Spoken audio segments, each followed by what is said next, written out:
Thank you for joining me for another quick hits conversation. I'm Dr. Robyn. I'm known as the mental MacGyver. My doctorate is in organizational business psychology with a concentration in sport and performance, and I provide luxury level, high performance support and coaching to executives, founders, celebrities, and athletes. With me today, I have Dave Roberts. He is a teacher and the co-author of the book When the Psychology Professor Met the Minister and a bereavement support specialist.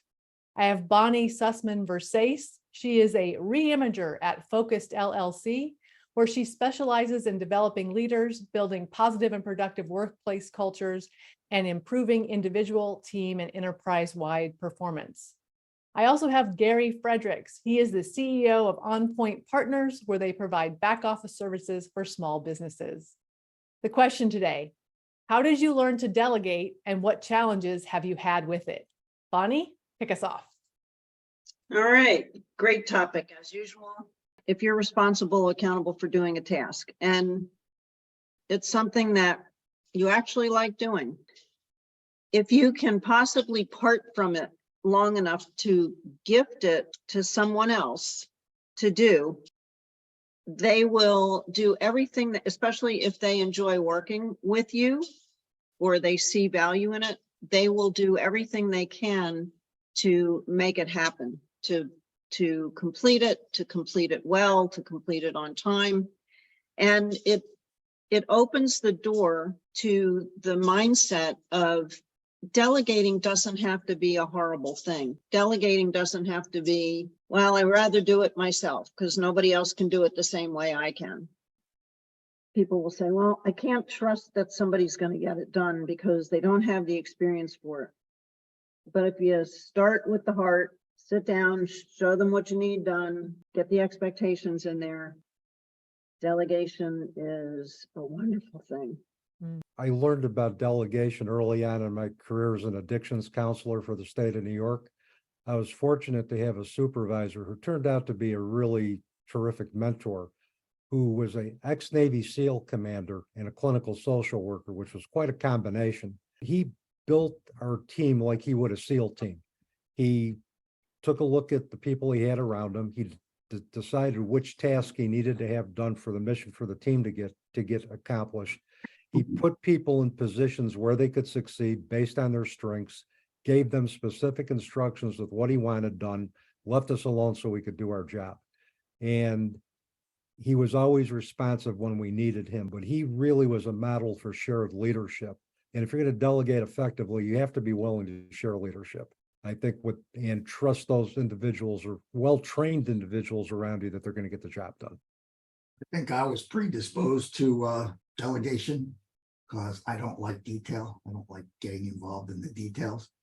I think what I had to learn was follow-up. You give something to somebody, you got to make sure you follow up on it or it's going to get lost. I never gave them like real detailed instructions on what to do, but parameters. We need to accomplish this. It needs to be between here and here. Make it your own, figure it out, but this is the result. So for me, it wasn't learning the delegation, it was learning all the other stuff that goes with it. So what I'm hearing the three of you say, I think, is make sure that you have someone you're delegating to that you trust, that you believe can do the job. Don't just delegate willy-nilly to anybody.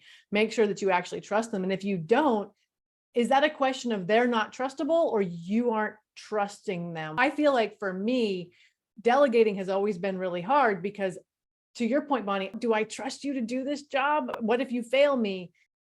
Is that me or is that them? If I hired wrong? A lot of times that's what it is. Unfortunately, that's what it is. Sometimes we need to fill a seat. We're looking for a warm body. It can't always be that way because when we're just hiring to hire, it's typically going to erode whatever else we have going on with the rest of the team. Mm-hmm. And sooner or later, somebody's going to drop out. And a lot of times it can be a key player that you really don't want to lose. So hiring obviously is like one of the most critical things that we can do in business. But the trust factor is huge. And that's really, I think, what brought me to being able to take this on as a gift, because I've seen a lot of people that didn't trust the person they were giving the task to, or the person didn't trust them, kind of a mutual thing going on. And as soon as the mindset changes, that it becomes something that you know how important this is to me. You don't even have to say it. If it's a situation where delegation didn't work, and I would agree with Gary that follow-up is really key, that we have to follow up to make sure that the task got done appropriately, that the instructions were understood. If it was a matter of me not trusting the employer, them not trusting me, I would look at the process. I would analyze that myself and sit down with the employee. Let's brainstorm about what went wrong. Were my instructions unclear? Was the task too general? Did it need to be more specific? Did my instructions need to be more specific? And I think when the process goes wrong, when delegation goes wrong, it gives supervisors a marvelous opportunity to sit down with their team, individuals in the team and team in general, and brainstorm what could we have done better? Why did it break down? I think it helps them, empowers them to buy into the mission, and it also makes them feel like they are a part of the solution, as opposed to just being pawns executing a specific agenda for a leader. Yeah, and I think follow-up and planning is also a way to mitigate your maybe not knowing a person well enough to know whether you can trust them or not. If you have a plan, you have a plan A, a plan B, a fallback, something that you can implement if it needs to happen, and you're following up, then you learn, can I trust this person? So next time I'm a little less anxious when I give a project to them. Delegation by itself it's not a big deal. It's not going to help you. You need to have all the components with it to make it work. And you don't always have the opportunity to choose who you're hiring. I worked on Wall Street. I used to come in and inherit all the people that were there, you know, and I had to figure out what their strengths were and you know, who was giving me a load and who was actually telling me what I needed to know.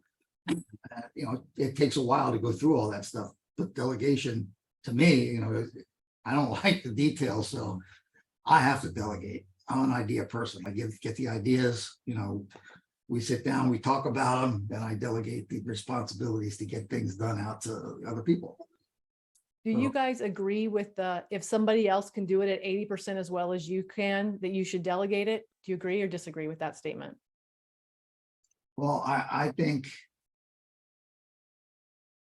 delegation, it's really not about the percentages. To me, it's about, you know, I'm the manager and my job is this unit has to accomplish certain things, and I'm not going to be able to oversee and do that if I'm spending all my time working, you know, specific projects and all the details and stuff. So for me, it's, you know, it's what's my job?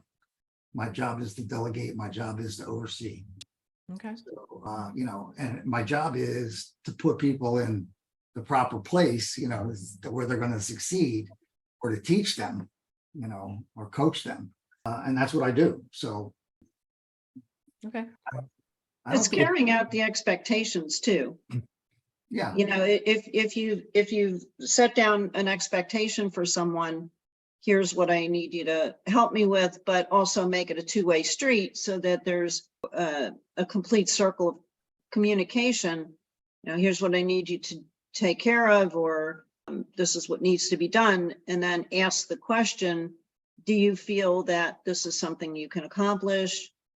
Do you feel that this can be done by a certain time? How long do you need to do it? And it becomes not about kind of barking out orders. It's more about, you know, having someone on the team. So that also helps with the trust factor, because now you're dropping that barrier. Yeah, and I think the dovetail off of what Bonnie said, you know, I never really thought of it as which percentage I'd be happy with, you know, a threshold. For me, it's understanding staff resources, their strengths, utilizing staff resources properly, or staff putting them in the proper position to succeed.